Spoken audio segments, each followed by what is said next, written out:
On t'a peut-être déjà parlé du grand scientifique Louis Pasteur. Il est connu pour avoir inventé le vaccin contre la rage, mais il a fait plein d'autres découvertes.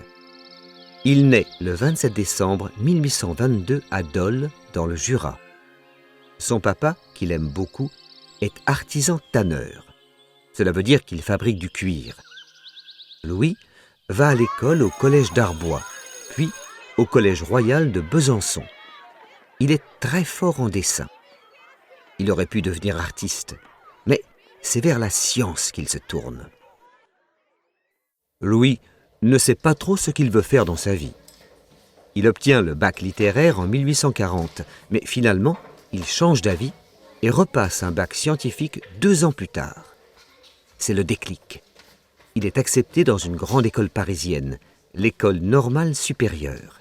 Il est très fier. En 1847, il présente sa thèse sur la cristallographie. Il étudie la forme des cristaux et la façon dont la lumière se reflète sur eux. Après ses études, il devient professeur de physique à Dijon.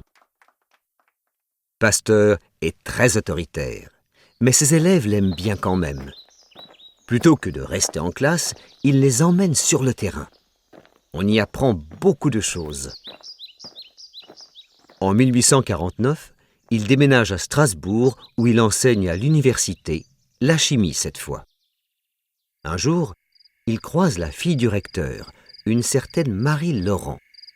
Il tombe amoureux et quelques mois plus tard, il ose enfin la demander en mariage. Elle devient sa meilleure collaboratrice. Ils auront 5 enfants. Malheureusement, 3 mourront très jeunes. En 1854, Pasteur est nommé doyen, c'est-à-dire chef de l'université de Lille, où il fait ses premières grandes découvertes. À commencer par celle qui portera son nom, la pasteurisation. Il s'agit d'un procédé destiné à conserver les aliments plus longtemps, notamment le lait, en le chauffant à une température et pendant une durée précise. Quand tu vas avec tes parents faire les courses et qu'ils achètent du fromage pasteurisé, c'est qu'il a été fait avec du lait qui a été chauffé selon le procédé de Pasteur. Il en dépose le brevet en 1865. En 1857, tout le monde veut travailler avec le grand savant. Il devient directeur des études scientifiques à l'École normale supérieure à Paris. Mais il n'a pas d'argent pour ses recherches et doit installer son laboratoire dans les greniers de l'école.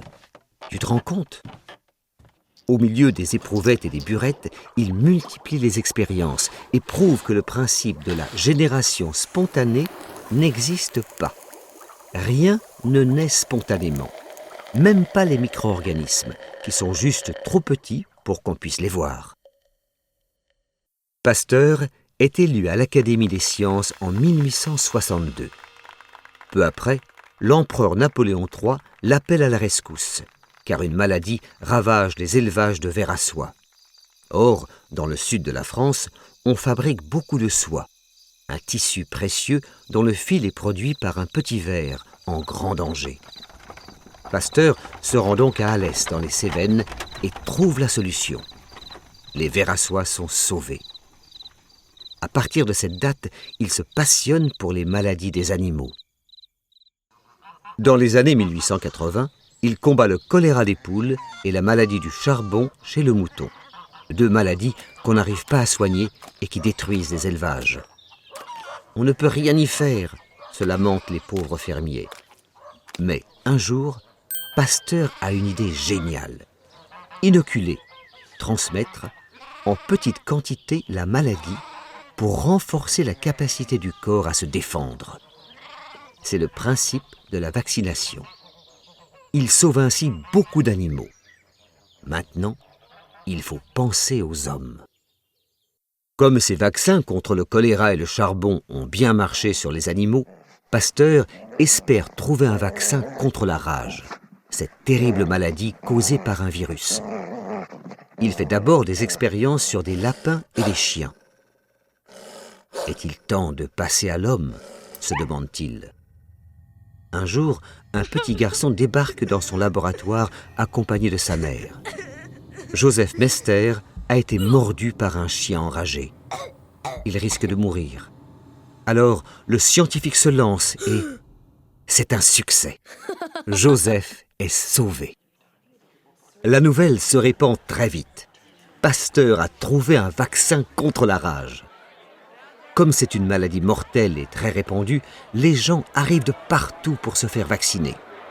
Le laboratoire est bien trop petit pour tout ce monde. Il faut trouver une solution. Pasteur lance une souscription internationale. Et avec l'argent récolté, il fait construire un grand institut dédié à la vaccination, à la formation et à la recherche. C'est l'Institut Pasteur, inauguré le 14 novembre 1888. Bientôt, il y en aura dans le monde entier. Pasteur est un vieux monsieur maintenant. Il a des problèmes de santé. Il a fait plusieurs attaques cérébrales, des AVC. C'est très grave. Il survit, continue ses recherches, mais doit ralentir le rythme. Fatigué, il finit par mourir le 28 septembre 1895 à Villeneuve-l'Étang, à côté de Paris. Le président de la République, Félix Faure, organise des funérailles nationales. Quel honneur!